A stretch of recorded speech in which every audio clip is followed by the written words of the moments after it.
So many new brands coming on the SideShift. I guess what's the biggest thing?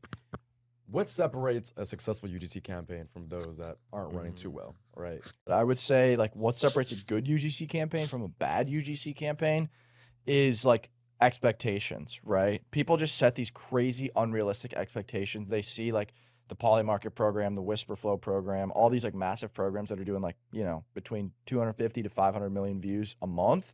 And they're like, oh, I want that, but I want to spend $1,000 on like a creator and I want him to post, you know, 100 videos. And if it doesn't work, then I'm like going to churn out from this channel. So it's like expectations is number one. Number two, I would say is like people treat these creators as like vendors instead of like people. And that's like the biggest difference, I think, is whenever I'm like running a program myself and like I don't do it very much anymore. but like I try to meet everyone. Like I try to like actually like get to know them, like where they're from, like because they're essentially becoming evangelists for your product, right? Yeah. And you don't like want to just like treat them as like, you know, a pay stub at the end of the day. Like you want these people to truly be bought into your product, into your mission. And that's like when you give like this content feedback, you give all of this like, you know, iterations, like they take it and they apply it and they don't just like kind of tell you to like kick rocks and be just like retainer merchants, right? I mean, I think like to answer your question about like what we've seen most successful, like any of the biggest and best performing companies on SideShift or programs all have like a really, really like intense and like careful relationship with the creators.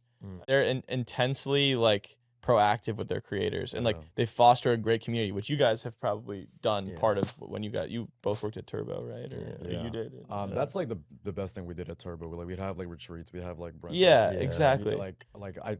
I remember like I wasn't a coach or nothing. I was like just like running the entire funnel, but like I remember like I just like for like a week I just took calls from like our top 50 creators and then like it's funny because every single one of them had the same reaction. They're like, so what's up? Because they thought they were getting fired. And I was like, because I actually did not give them any purpose. I wanted to be surprised. Like I just wanted to call you and let you know today you're doing a great job. Honestly, it's shit like that that makes these programs work really and that's well. because like if you have a absolute like killer creator, it's going to do insane volumes for your business. I mean, if you look at like even not in the app space, if you look at like a brand like Comfort, for example, like Bloom, all those like you know they have armies of creators that like just get absolutely like treated like princesses and kings because they're doing so much, like they're doing work that provides so much value to the business. Like if you have a creator that's doing 10 million views on their account, like you should compensate them very like well and you should treat them incredibly well.